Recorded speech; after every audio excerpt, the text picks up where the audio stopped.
Seperti halnya dalam ruang APBN, pendidikan mendapatkan porsi yang cukup besar, termasuk di dalam konten ini. Isu-isu pendidikan juga cukup sering kita bicarakan, apalagi baru-baru ini ada pimpinan perguruan tinggi negeri, saya nggak mau sebutkan. Saya tahu. Saya tahu, tapi malu nyebutnya. Jadi kembali tertangkap karena kasus pidana korupsi. Dan tentu ini mencoreng pendidikan Indonesia. Akan terjadi distrust publik terhadap perguruan tinggi negeri. Nah, kembali dalam diskusi ini kita akan ngomongin pendidikan secara menyeluruh, bahkan tidak hanya saya saja, karena nggak mungkin saya ngoceh sendiri di sini ngomongin soal pendidikan karena begitu kompleks. Ada Bung Akar dan juga Bung Riki yang siap memberikan insight barunya terkait dengan pendidikan. Apa sih, Ted? Biasa aja ngobrol. Supaya kayak opening konten gitu, kan Iya, bagus kan. gitu. Nah, ini nih budaya pendidikan formal ujungnya korupsi. Iya, betul. Berseragam, pakai toga, korupsi. Bahaya. Nah, ini ya harus diperjelas. Jadi yang ketangkap terakhir kemarin itu yang dijadikan tersangka oleh Kejati Bali itu adalah Rektor Universitas Udayana, kampusnya tadi. Nah, kemarin dia itu ngejekin saya. Karena saya kan dari Unila. Rektor saya habis ketangkap juga. Gawat juga itu. Harus sih. Nah, sekarang ini rektornya Teddy di Udayana. Waduh, ini kita berdua punya rektor yang berprestasi. Punya rektor yang berprestasi. Saya Tinggal menjadi- nunggu rektornya Bung Akar ya. Nyusul apa enggak? Nggak usah saya bicara di sini. Bisa di sini. Karena takutnya saya dipanggil lagi. Iya. Jadi saya sebenarnya gini ya. Saya coba dari usia dini bicara pendidikan dulu ya. Baru masuk ke persoalan-persoalan yang tadi. Jadi kalau di barat usia dini pendidikannya 30% dalam kelas, 70% bermain. Betul. Itu orang-orang Eropa atau negara-negara maju lah. Di Indonesia usia dini 70% dalam kelas, 30% bermain. Jadi anak SD dipaksa belajar matematika, dipaksa untuk belajar bahasa Inggris. Nah, ini psikolog usia dini kan terganggu dengan proses cara belajar seperti ini. Jadi kayak ngobrol ini kan santai, jadi tidak ada pengikat yang luar biasa di sini. Nah, ini konsep-konsep pendidikan ini yang kemudian perlu ada transformasi. Ada Sistem penataan. pendidikannya. Ya, itu untuk usia dini ya. Usia dini itu prosesnya seharusnya di Indonesia itu 30% itu dalam kelas, 70% itu bermain untuk usia dini. Sehingga psikolog anak itu lebih bebas untuk belajar. Jadi jangan ditekan. Berekspresi. Karena mereka masih mencari tahu soal hal apa yang mereka lihat. Iya, mereka masih penasaran dengan fenomena-fenomena apa yang terjadi di alam itulah. Ya, itu yang kemudian perlu dirubah dari usia dini pola pendidikan di Indonesia. Kayak yang terjadi isu yang paling viral kemarin fundamental itu Gubernur NTT. Gubernur NTT, gubernur saya itu. Menurut saya. Ya, kita sama-sama punya Sama-sama latar punya belakang prestasi masalah. lah ya. Prestasi. Gubernur NTT kemarin baru-baru sampai Menteri Pendidikan dan beberapa tokoh-tokoh besar lainnya mengangkat bicara persoalan ini. Dia mengeluarkan aturan bahwa di NTT berangkat sekolah jam 5 pagi. Coba bayangkan. Itu secara ilmu kesehatan, kedokteran itu mental itu rusak juga kalau kita bangun jam pagi baru langsung ke sekolah. Artinya kan jam 5 sudah di sekolah itu. Kita bangunnya subuh lah, jam 3 kita siap mandi dan lain sebagainya. Wah, rusak juga ini pendidikan Indonesia. Itu ibunya ke pasar jam berapa itu? Iya, itu juga. Siapin sarapan kan? Artinya kebijakan ini juga, ini sebagai contoh ya, kebijakan ini juga harus berdasarkan kajian-kajian ilmiah. Betul. Kebijakan ini harus berdasarkan kajian-kajian tertentu. Kadang kontraproduktif ya, malah Iya. kebijakan-kebijakan. Biar tidak terjadi kontradiksi moralitas juga di sisi lain dan kultur. Kayak di NTT aku bangun jam 5 kata, wah susah juga, mana cari daun kelor juga untuk kasih makan. Nah, ini artinya apa? Kebijakan negara hari ini, kebijakan gubernur, bupati dan lain sebagainya juga, ini seharusnya kebijakan ini berdasarkan kajian-kajian ilmiah yang mumpuni untuk memberikan tawaran gagasan itu dalam pendidikan. Jangan sampai regenerasi penerus ini semakin buntu kan. Itu yang kemudian terjadi. Kemudian masuk dalam dunia akademisi pendidikan perguruan tinggi. Sekarang hari ini kampus dijadikan ladang bisnis. Itu realita yang terjadi loh. Pasca ini kan undang-undang UPT ya, undang perguruan tinggi. Iya. Di mana kampus dijadikan ladang bisnis. Semisalnya Bung cari satu mahasiswa, nanti gratis SPP. Masa Macam gitu? multi level marketing ya? Iya. Makanya saya bilang ini ladang bisnis loh. Oke. Di pendidikan. Jadi tidak ada didikan yang bagus di ini. Sehingga regenerasi juga semakin hancur kan. Iya, pasca undang-undang perguruan tinggi itu kampus diberikan kuasa, ya diberikan hak untuk mengelola rumah tangganya sendiri. Iya. Di mana mereka bisa dapat uang? Ya pasti berbisnis toh, kayak UKT akhirnya turunannya kan. Ya jangan heran kalau rektornya Bung itu penjara karena ladang bisnis kan. Tapi kalau misalnya melihat apa tuh kasus di Unila dan juga di Udayana ya. Jadi dua perguruan tinggi negeri ini BLU dia, Badan Layanan Umum kalau nggak salah. Gini. Jadi mereka punya fleksibilitas sedikit lebih ketimbang PTN lainnya untuk mengelola organisasi khususnya anggaran dan juga soal keuangan. Nah, di sini mungkin setelah dari PTN ini, pimpinan-pimpinan PTN ini untuk mengambil keuntungan uang lebih lah dengan ada jalur mandiri. Iya. Itu kan kasusnya sama juga kayak di Unila. Ya sama. Nah, Udayana juga demikian. SPI ya. Kalau di SPI kayak gitu. Jadi di sana menjadi ladang mungkin niatnya untuk menambah uang untuk pembangunan ya, pembangunan kampus, tapi malah pembangunan di rumah sendiri kan kita nggak tahu ya. Tapi bedanya kalau di Udayana kemarin tuh yang menetapkan tersangka ini kan Kejati. Iya. Kalau di Unila lebih elit bro. KPK. KPK bro. Wah, ngeri juga. Lebih Iya, elit. saya turut berduka cita juga atas kejadian seperti itu. Aduh. Nah, inilah keburukan pendidikan di Indonesia. Dijadikan ladang bisnis hari ini. Jadi ini yang kemudian seharusnya ada gagasan yang kemudian bisa ditawarkan oleh Kementerian Pendidikan dan lain sebagainya. Jangan sampai hal-hal seperti ini terulang kembali loh. Nah, itu. Niatnya bikin PTN itu bisa mandiri, malah komersialisasi. Iya. Nah, komersialisasi. Kemudian nanti dilingkan ke perusahaan-perusahaan. Nah, ini kan sekarang ini kan program dari Kementerian Pendidikan itu kan ngeling dari perguruan tinggi ke perusahaan-perusahaan. Merdeka Belajar itu ya. Merdeka Belajar untuk kemudian ini mengantisipasi soal penumpukan pasca lulus. Jadi pengangguran kan.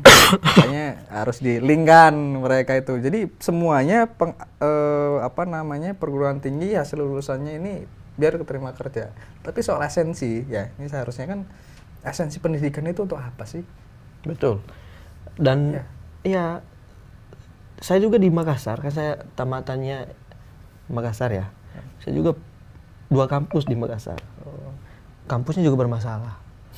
Ya. Sebut-sebut. Sebut juga sih. Boleh. Ya nggak sebut juga nggak apa-apa. Sebut juga nggak apa-apa. Kita udah lulus kan? Udah lulus. Tapi lumayan lama juga. Lumayan lama juga karena persoalan itu tadi. Persoalan ladang bisnis kampus itu sendiri. Nah, ini kemudian perlu kita rubah bersama lah. Artinya bangsa hari ini, regenerasi penerus hari ini harus mampu merubah pola-pola seperti ini. Kemudian saya ya, kalau ditanya, ya, waktu selesai S1 ini, Bung sudah kerja nggak? Waduh, pusing juga jawabnya kan. Saya menjawab, santai aja kan. Saya ini gembel kolektif absolut. Gembel kolektif absolut. Coba jelasin itu gimana tuh. Jadi gembel kolektif absolut ini kita tidak bekerja tapi aktif mengakomodir kepentingan rakyat. Gitu. Aktivis. Ya, aktif terus dompet tipis. Aktivis itu jeleknya. Makanya kita menjadi gembel kolektif absolut. Karena singkatan dari aktivis itu aktif terus dompet tipis. Nah, inilah realitas yang terjadi sekarang ini. Tapi kita produktif. Artinya kita harus memberikan edukasi, pulang ke kampung, kemudian kita mencoba membuka lapak baca. Gitu. Penyebaran virus membaca itu kita melalui bukan saja melalui pendidikan formal aja. Tapi setidaknya kita buat kelompok-kelompok studi kecil, kelompok baca di daerah-daerah di pinggiran kota dan lain sebagainya, kita lapak baca. Nah, ini yang kemudian perlu kita. Ini Bung tadi ini main di buku juga ini. nulis juga. Ya, nulis tadi. juga. Bagus tuh. Jualan buku juga. Jualan buku juga. Kalau mau koleksi. beli juga bisa, silakan ya teman-teman. Kalau mau Waduh, beli malah silakan di malah sini. promosi. Instagramnya silakan. Tolong tim editor. Kacau. Ya itu sekarang. Jadi makanya kampusnya Bung itu seharusnya apa ya? Harus ada reformasi birokrasi di dalamnya. Kalau reformasi birokrasi tapi kemudian sistemnya masih, undang-undangnya masih, polanya masih, ya aku pikir akan tetap aja bibitnya tetap ada gitu loh. Jalannya masih ada, celahnya masih ada penerimaan secara mandiri misal. Dengan kearifan lokal. Dengan kearifan lokalnya. Berapa sih kalau untuk misal tes kedokteran berapa? 500 juta. Oke. Kalau untuk hukum berapa? Kalau untuk fisik berapa? Ekonomi berapa? Masing-masing punya angkanya, punya harganya masing-masing untuk mengamankan kursi supaya bisa masuk. Jadinya pendidikan tuh hanya untuk orang yang berduit aja jadinya. Nah, Iya betul. Realita yang terjadi di Jakarta lah ini. Iya. Kita bicara Jakarta. Di Jakarta ada beberapa kampus-kampus besar misalnya. Nggak usah saya sebut ya. Atau sebut aja. Gimana? Kampus besar itu kan artinya kita memuji ya, kampus tersebut. aku kampus besar, oke. UIS misalnya. Oke. Nah, itu kan masuknya susah, keluar juga susah. Nah ini karena apa? Orang banyak mempertimbangkan biayanya itu. Ya, jadi karena juga di dalam dunia kerja hari ini mengukur kampus mana. Betul ya. Tapi bukan melihat dari kualitas betul. pikiran orang atau otaknya itu. Kamu lulusan mana? Berapa IP-mu? Nah, berapa lama kuliahmu? Kan gitu-gitu. Kalau sudah kampus 3 besar misalnya. Wes, langsung di Enggak ditanya enggak ditanya rekomendasi. lagi. Oke, saya terima. Nunjuk aja labelnya. Oh ya masuk aja. Masuk. Apalagi kalau semisal yang itu yang wawancara alumni juga di situ. Wah. Nah, selesai urusan. Jadi apa ya? Beres itu barang. Beres itu barang. Nah, itu yang perlu kita rubah bersama hari inilah. Artinya konsep-konsep seperti ini yang menjadi prioritas adalah kualitas manusianya itu. Bukan saja kualitas kecerdasannya tapi etika, itu dan lain sebagainya, itu yang menjadi tolak ukur. Karena cita-cita pendidikan kita kan juga memang untuk mencerdaskan kehidupan bangsa. Iya. Bukan untuk apa? Seberapa kamu bisa masuk kerja kan gitu. Tapi untuk memang mencerdaskan secara emosional, secara spiritual, secara etika, harus cerdas gitu masyarakat Indonesia lewat pendidikan. Makanya kadang banyak yang bilang hari ini pendidikan kita agak melenceng dari cita-cita awal. Kemudian kenapa kita harus mengenyam pendidikan? Ya, ini agak-agak melenceng orientasinya loh, tujuannya. Banyak orang kita, kamu kuliah yang tinggi, sekolah yang tinggi supaya nanti kalau lulus bisa mencari kerja lebih enak. Ini kan orang tua kita saja udah begitu. Ya, di kampung-kampung udah dorongnya begitu. Padahal esensi pendidikan itu bukan untuk ke sana, tapi untuk supaya ini anak-anak kita ini punya kecerdasan yang lebih, punya pemahaman yang lebih, terus punya empati dengan yang di sekitarnya. Kayak Bung Akarin tadi, pulang kampung dia nggak tetap membangun di kampungnya, kasih baca, bikin kelompok-kelompok baca, bikin kelompok-kelompok studi kan gitu-gitu. Itu yang sekarang perlu artinya apa? Sebenarnya pendidikan di Indonesia hari ini dijadikan ladang bisnis. Itu poin pentingnya ya. Jadi ini yang kemudian perlu kita rubah bersama melalui pendidikan yang informal aja lah. Jangan dulu kita bicara formal. Kalau yang formal ya mungkin bisa masuk di kampus-kampus besar dan lain sebagainya. Yang informal saja ya kita membuat lapak baca dan lain sebagainya. Ini yang kemudian dijadikan prioritas untuk kalau di Jakarta untuk orang-orang pinggiran. Itu bisa dilakukan dengan cara-cara seperti ini. Karena kalau dari usia dini tidak dididik dengan baik, nanti setelah dia masuk perguruan tinggi juga pola-polanya juga sama saja. Jadi dididik dari bawah dulu, baru masuk ke perguruan tinggi. Betul. Belum lagi ketika ada kasus lain nih, semisal di perguruan tinggi banyak kasus pelecehan seksual. Ya, terus itu sering terjadi di itu. pendidikan legal yang lainnya kayak di SMA, SMP. Di Lampung kemarin kan ngikutin beritanya tukang fotografer. Ini bukan guru memang. Tukang fotografer untuk anak SD itu mencabuli loh. Jadi dia dengar lihat beritanya itu minta kalau mau kelulusan itu kan foto dulu kan untuk ijazah gitu. minta ruang tertutup dan di sana foto, dan disitulah ada aktivitas pencabulan. Ada 21 anak-anak yang kurang beruntung itu yang menjadi korban. Ini institusi pendidikan belum mampu mencegah, ya, belum mampu mencegah aktivitas-aktivitas yang merugikan adik-adik kita. Di ruang-ruang Ruang intelektual. malah ketidakamanan itu terjadi di sana. Terjadi di kampus. Udayana kan kemarin ribut juga itu. Terima kasih sudah kembali mengingatkan. Ada Kemudian kasus pelecehan seksual juga. Kasus-kasus pelecehan seksual di pondok pesantren ini Oh, ada sering juga. viral Itu kan Ada institusi juga. pendidikan juga. berita. Nah, ini Pendidikan agama. Komnas HAM ini kemana juga? Patut dipertanyakan juga. Ini jangan salahkan kita untuk ngobrolin ini ya, karena memang faktanya ada Realita. sekarang. Ya, realita terjadi lah. Realitanya terjadi gitu. Kita bahas sesuai kenyataan aja kan. Iya, kita ngomongin hal-hal yang sudah nyata ini emang. Iya. Kita bukan mengada-ngadai persoalan itu kan. Jangan salahkan, mungkin kemudian nanti ada banyak kritik soal pendidikan kita, terus kemudian banyak yang menuntut.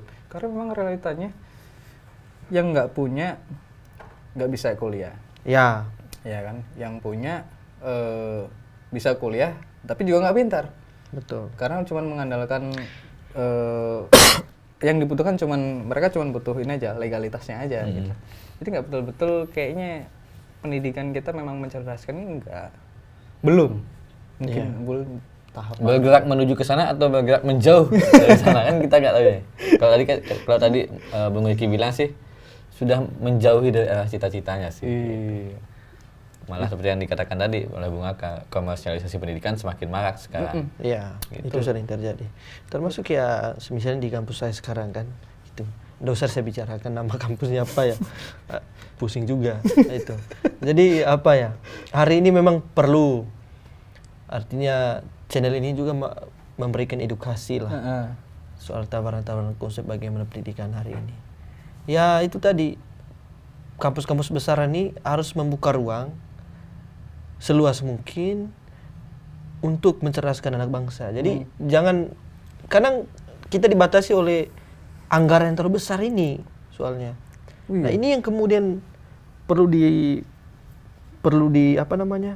diperbaiki kembali. Anggaran besarnya, di mana kita kalau masuk ya, yuk mau masuk kampus besar, misalnya kampus A sekian masuk awalnya 50 juta. Belum SPP dan lain sebagainya. Nah, bagaimana orang-orang kami yang dari desa ini, dari pelosok? Sama, saya juga dari desa. Oh, dari desa juga. Sama-sama. Oh, sama juga. Jadi kita yang benar-benar lahir dari rahim petani, yang kemudian datang ke ibu kota, kemudian diperadabkan dengan kampus-kampus yang luar biasa. Jadi untuk mencerdaskan kehidupan bangsa hari ini, pendidikan Indonesia tidak merata.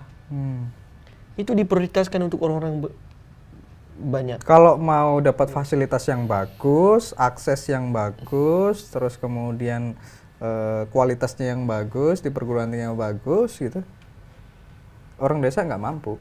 Ya, memang itu Harus realita. bayar lebih kan. Betul. Harus bayar Mimpi lebih. lah, mimpi. Banyak-banyak menghayal aja. Banyak mimpi lah. Gitulah kata-katanya kan. Gitu. Nah ini diskusi kita, gimana menurut kalian? Silahkan nanti komen di bawah.